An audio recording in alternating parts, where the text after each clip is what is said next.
सिंध गुजरात मराठा द्राविड उत्कल गंगा विंध्य हिमाचल यमुना गंगा उच्चल जगति तरंगा तव शुभ नामे जागे तव शुभ आशीष मांगे गाहे तव जय गाथा जन गण मंगल दायक जय हे भारत भाग्य विधाता जय हे जय हे जय हे जय जय जय जय हे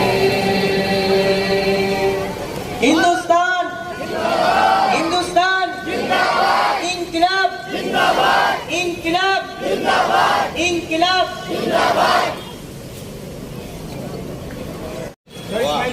चलो बढ़िया।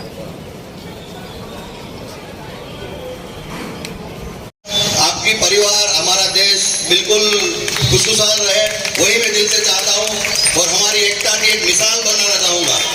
देश की आज़ादी के लिए हम जैसे मिलजुल के लड़े थे, ऐसे ही देश को आगे बढ़ाने के लिए भी हम एकजुट होकर काम करेंगे और तभी हम विश्वगुरु या महासत्ता बन पाएंगे। और अगर हमारी एकता रही तो हमें महासत्ता बनने से कोई नहीं रोक पाएगा। अंत में मैं 15 अगस्त की हमारी आज़ादी के दिन की आप सभी को दिल से शुभकामनाएं देता हूँ। जय हिंद। देश की आज़ादी के लिए हर तरह की कुर्बानी दी। आज मैं बहुत फख्र से कहता हूँ, मैं अपनी पुस्तिका लाया हूँ, आप पढ़ लीजिए उसको। देवबंद मदरसे के फर्स्ट टॉप स्कूल स्कॉलर जिन्होंने सबसे पहली डिग्री देवबंद मदरसे से ली, उनका नाम है हज़रत शेखुल हिंद मौलाना महमूद हसन देवबंदी रहमतुल्लाह अलैह। खुदा की करोड़ों रहमतें अल्लाह के उस बंदे पर नाजिल हो। उन्होंने देश की आज़ादी के लिए सिल्क पेपर मूवमेंट चलाई थी, रेशमी रुमाल चरवड़ चलाई थी और 1916 में 1916 के अंदर गद्दारों ने उनकी उस मूवमेंट को अंग्रेज़ों को जासूसी कर दी और 1917 में 1917 के अंदर हज़रत शेखुल हिंद को अंग्रेज़ों ने पकड़ा और पकड़ करके भारत से हज़ारों माइल दूर यूरोप में एक आयरलैंड है, टापू है, माल्टा में ले जा करके हजरत को कैद के अंदर डाला है। ये 1917 की मैं बात कर रहा हूँ। मैं आज बहुत यकीन से कहता हूँ कि देश की आज़ादी के लिए हजारों किलोमीटर अगर किसी को दूर ले जाकर जेल में डाला गया हो तो देवबंद के पहले स्कॉलर हज़रत शेखुल हिंद मौलाना महमूद हसन देवबंदी रहमतुल्लाह अलैह थे। तकरीबन हम लोगों ने मिलकर 3300 मैयतों को दफन का जो है इंतज़ाम किया और उसके अलावा शमशान में भी जो है वो हमारे नौजवान बच्चों ने तकरीबन 1500 जो है डेड बॉडी वहाँ पहुँचाई। लेकिन मैं इस बंदे के लिए बहुत बहुत मुबारकबादी पेश करता हूँ कि 24 आवर्स कभी भी रात को 3 बजे 2 बजे भी इस बंदे ने हमारे लिए जेसीबी मशीन भेजकर कब्र खुदवाने का इंतज़ाम किया और कभी भी हमारी मैयत को इंतज़ार नहीं करना पड़ा। इसलिए मैं इनको बहुत बहुत मुबारकबादी देता हूँ कि जोशी साहब ने पूरे कोरोना के अंदर कभी भी किसी भी तरीके से हमें कब्रिस्तान से लेकर दवाखाने से लेकर मैयतों को किसी भी तरह तकलीफ पड़ने नहीं दी। हम दुआ करते हैं कि रब्बे आलम इनको दुनिया में और आखिरत में हिदायत से नवाजें और इनकी उम्र में बरकत अता फरमाए।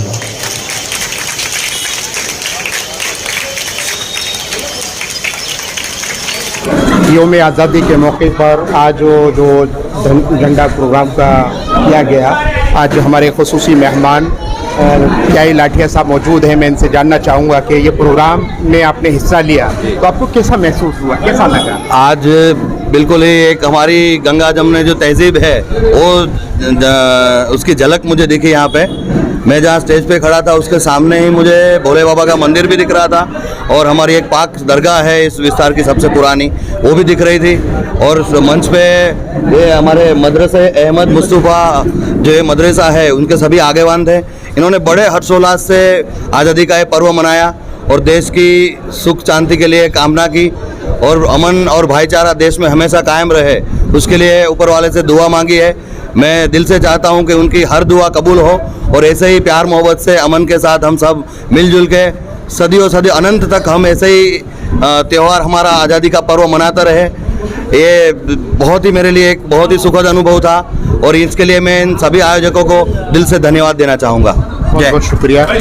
हमारे बीच एक मौजूद हैं प्रणायम हॉस्पिटल के सीनियर डॉक्टरों में हैं डॉक्टर अर्पण शाह साहब। मैं सर आपसे भी दो लफ्ज़ जानना चाहूँगा।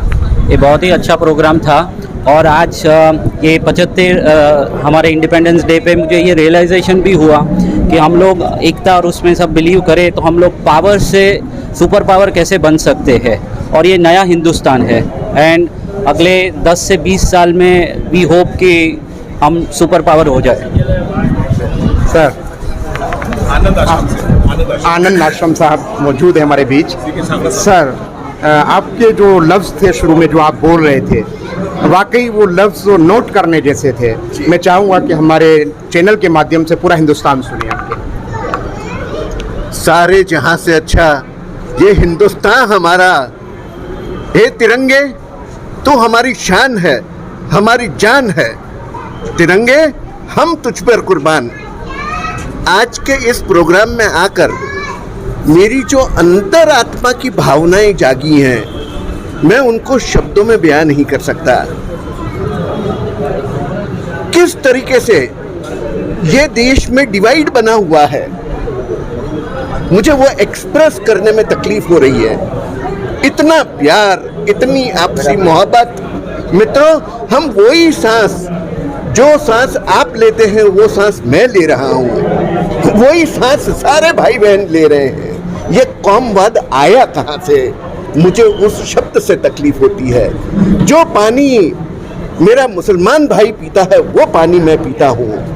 क्यों हम ये फालतू की दीवारें जो खड़ी की गई हैं वो दीवारें तोड़ दें, पर्दे हटा दें, अपने दिल खोल दें और आइए इस भाईचारे का जो इनिशिएटिव जो आज देखा गया है और जो फील किया गया है, हम एक दूसरे से गले मिले, प्यार मोहब्बत बढ़ाएं। और मुझे कॉन्फिडेंस है अगर वो प्रेम मोहब्बत रही, बढ़ती रही तो हमारे देश को दुनिया की सबसे ऊंची ताकत बनने से कोई नहीं रोक सकता। हे हिंदुस्तान, हमें तुझ पर गर्व है, हमें तुझसे प्यार है। Thank you. तो आपने सुना कि किस तरह से बताया गया हमको कि ये हिंदुस्तान को सुपर पावर बनने से कोई नहीं रोक सकता। बेशक जब इस तरह का माहौल हो, हिंदू मुस्लिम सिख ईसाई की ताकत वापस मिलकर के हिंदू मुस्लिम के अंदर जो नफ़रतें बोने वाले जो आज के माहौल के अंदर जहर घोलते हैं, इन नफ़रतों को अगर कोई चीज़ तोड़ सकती है तो वो है हमारे आपस की भाईचारगी, आपस की एकता।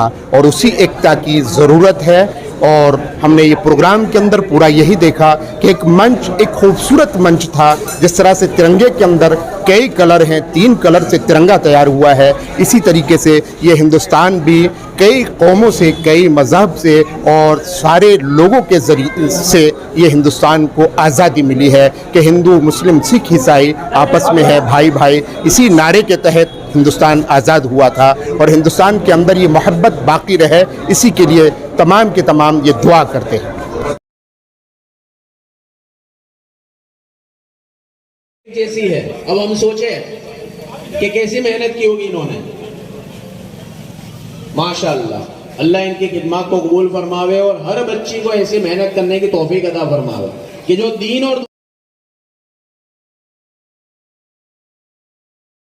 उसको इसीलिए कायम किया गया ताकि मुल्क की आज़ादी के अंदर खूब आगे बढ़ करके एक प्लेटफॉर्म से हिस्सा ले रहे।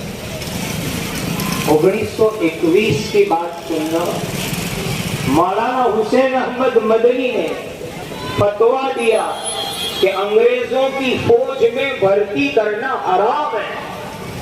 ये ललकार लगाने वाले मौलाना हुसैन अहमद मदनी रहमतुल्लाह अलैह। और आज भी वो हॉल मौजूद है। अंग्रेज जज हाई कोर्ट के अंदर बैठा हुआ है मौलाना हुसैन।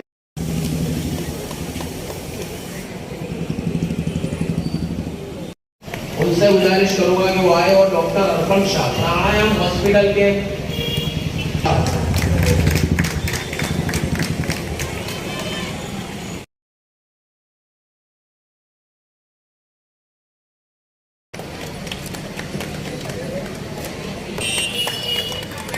अल्लाह इनकी भी खिदमत को कबूल करे।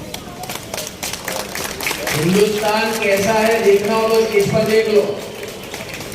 बहुत नॉलेज भी दिया और एजुकेशन एतबार से किस तरीके से फॉरेस्ट डिपार्टमेंट जाया जा सकता है उसका भी नॉलेज अदा फरमाया।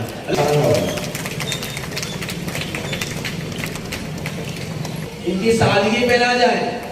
कोरोना के टाइम में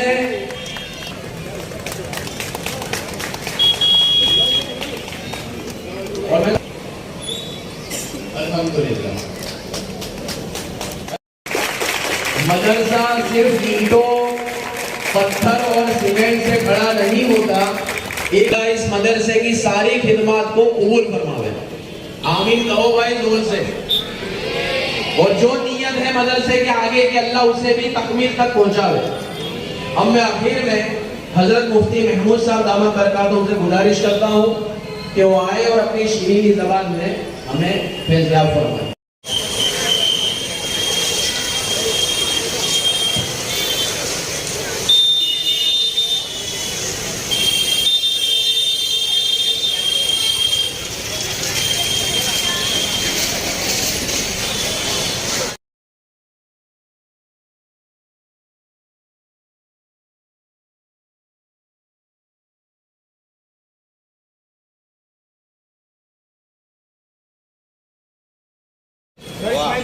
चलो बढ़िया।